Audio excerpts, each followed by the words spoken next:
In this video, I'm going to be changing out the O2 sensor on the passenger side of this vehicle. This is going to be for a Nissan 4.0 liter V6. Should be about the same from 2005 to 2015. Now we have a bad O2 sensor on bank 1, sensor 1. So that's going to be the one inside the passenger side wheel well. Easiest way to change this, safest way, we're going to take the passenger wheel off, remove the inner fender liner. We're going to get in there and change it out. You can turn the wheel real sharply and bend half of the liner out of the way, but that's not the correct way to do it. Follow along step by step. We'll get this O2 sensor changed out and get this vehicle back on the road. Alright, once you got the vehicle jacked up, also put a jack stand under it and remove this passenger side front wheel. Slide the wheel under the front of the vehicle just for a little added safety. We need to remove this plastic inner fender liner. It's basically just a bunch of Phillips head screws. So like along here on the splash shield, you'll have 3. There's one other one right here on the outside, right there. And then if this has never been taken out, you'll have a push fastener right there. I believe there's another one should be there. And there's one hidden right over here in this corner. You can just pop those out with a flathead screwdriver. You got a couple more Phillips right here. 2 Phillips right down here. And then you just kind of squeeze in and that plastic fender liner will come right out in about 5 minutes.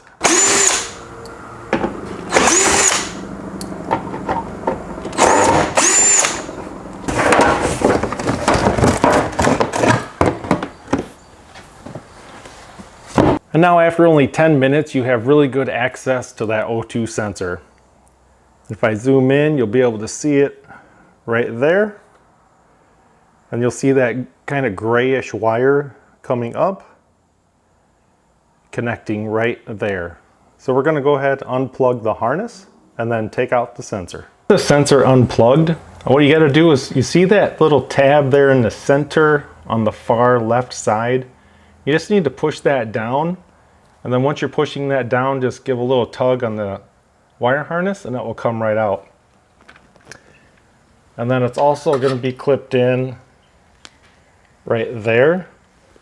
Just pull that out. And now all we need to do is take out the sensor. Now if you're able to, you can get an open end wrench in there and maybe get it out. Otherwise, you're going to need one of these oxygen sensor sockets, and it has a slit up the side for the wire to go into.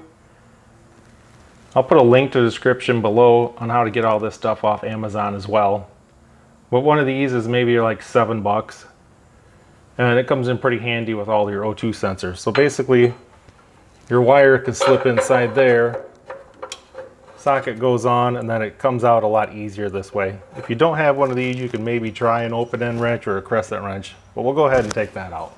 It helps to have an extension to get yourself away from the frame, and then have a pretty large ratchet, because these things are usually pretty tight.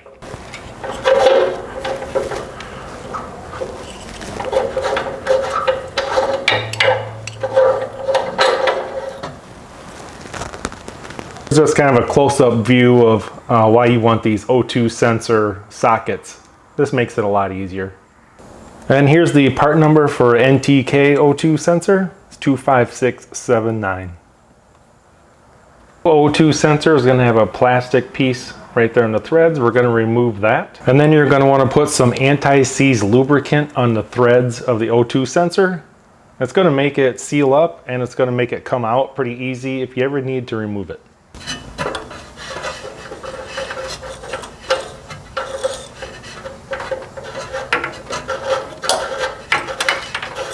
Now torque spec may depend on the sensor, but the NTK directions say torque to 17 foot-pounds.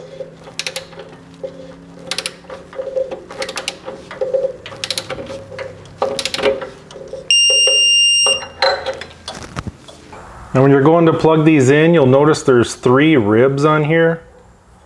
You'll see this one on this side. That's going to go towards that way, and then you'll have a rib on the top and a rib on the bottom.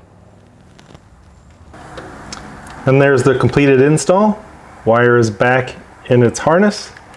It's in this little clip right here. It's all tucked out of the way. Now we can go ahead and reinstall that plastic fender liner.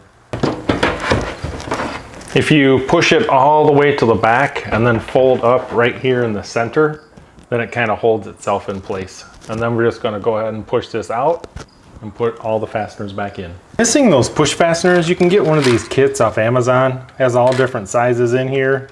I've used these for all different cars and it works really well.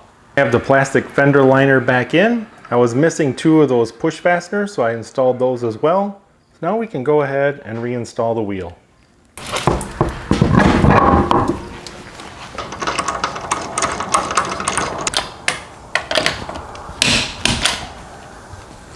And that's it, guys. This job's complete.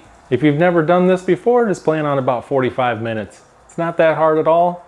Get that O2 sensor changed, get your vehicle back on the road. I'll put links in the description below. I'd buy all this stuff off Amazon, have it show up at your doorstep in 1 to 2 days. Hope this step-by-step video helps you out, and thanks for watching.